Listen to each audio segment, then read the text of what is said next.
Few in this room were postal workers, maybe a couple, but few in this room were postal workers during the days of collective begging. But we know the history. When 45 years ago, the unions representing postal workers had no authority to negotiate over wages, benefits, and instead postal workers' livelihoods were subject to the whims of politicians. And many postal workers at the time qualified for public assistance.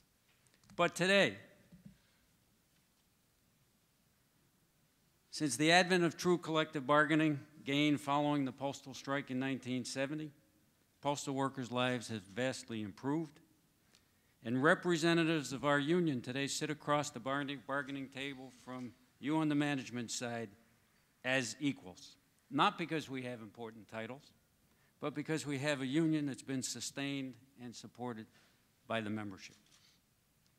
The APW is passionate in our support for the crucial mission of the Public Postal Service, which is outlined in the 1971 Postal Reorganization Act, to provide postal services to bind the nation together, to provide prompt, reliable, and efficient services to patrons in all areas, and to render postal services to all communities. But today, and it's no secret, we believe that this mission is in jeopardy. It's threatened by a congressionally manufactured financial crisis, by those on Wall Street who would like to get their hands on the Postal Service's $65 billion in annual revenue, and by ideologues who oppose the very concept of a public good. And while we truly and sincerely welcome the appointment of the new Postmaster General, Megan Brennan, and the opportunity that comes with that and it for positive change, it must be said from our side that the policies and practices of the Board of Governors and too many postal executives, at least over the last few years, has led to severely degraded services, delayed mail, too much subcontracting, and partial privatization. I am here today as a relatively new president of the APW because our members are deeply dissatisfied with this current state of affairs, and they are looking for and expect change. Our members want an end to what we consider a divisive three-tier structure that pays workers significantly different amounts for performing the same work. We want an end to a situation where new hires barely make a living wage and where full-time career work has been placed at risk. We strive for dignity and respect on the job. We believe postal workers should be justly compensated for our service and our hard work, should be provided a safe workplace, and after concluding our careers, enjoy a secure and dignified retirement. We believe the deep concessions of $3.8 billion from the wages and benefits of postal employees in the last contract should be looked at and considered temporary solutions to temporary problems. Today, absent the congressionally manufactured pre-funding hoax, the Postal Service is enjoying strong financial performance in relation to its operations, with great opportunities for expansion in response to the e-commerce revolution and new possibilities for expanded postal products and services. So we also approach these negotiations as an opportunity to promote a vision of a vibrant public postal service for generations to come, and we hope we can find a lot of common ground on that issue.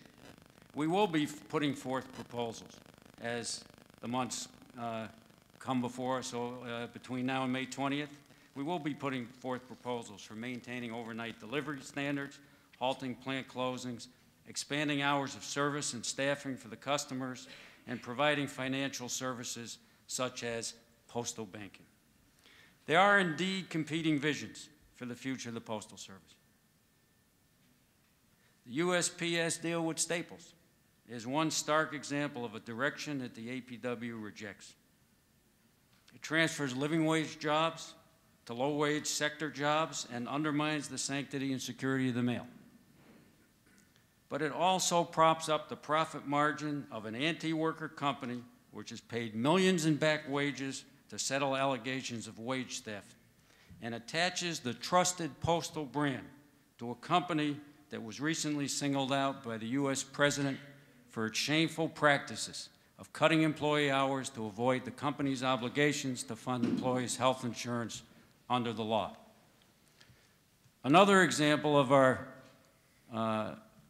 differing views on the way forward was reflected in former Postmaster General Patrick Donahoe's farewell speech to the National Press Club, where he proclaimed that young workers don't deserve traditional defined benefit retirement plans, which he now enjoys to the max himself.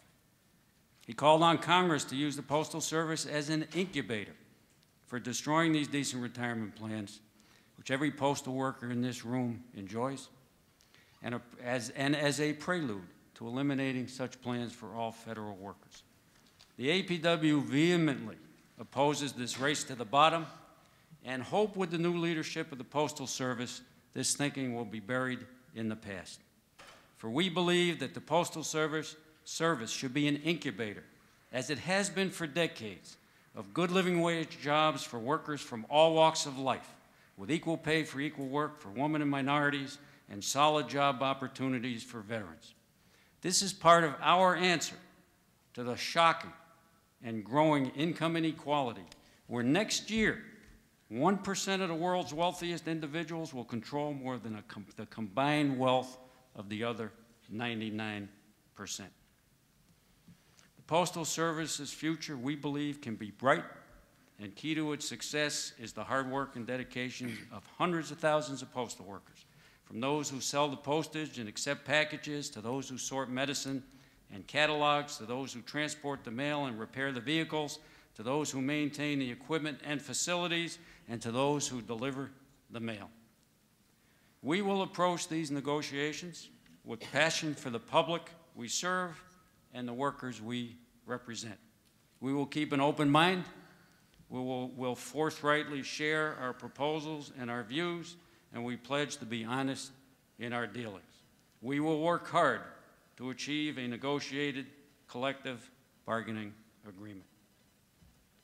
We enter these negotiations as part of a movement to protect and enhance a vital institution and what we believe to be a great national treasure.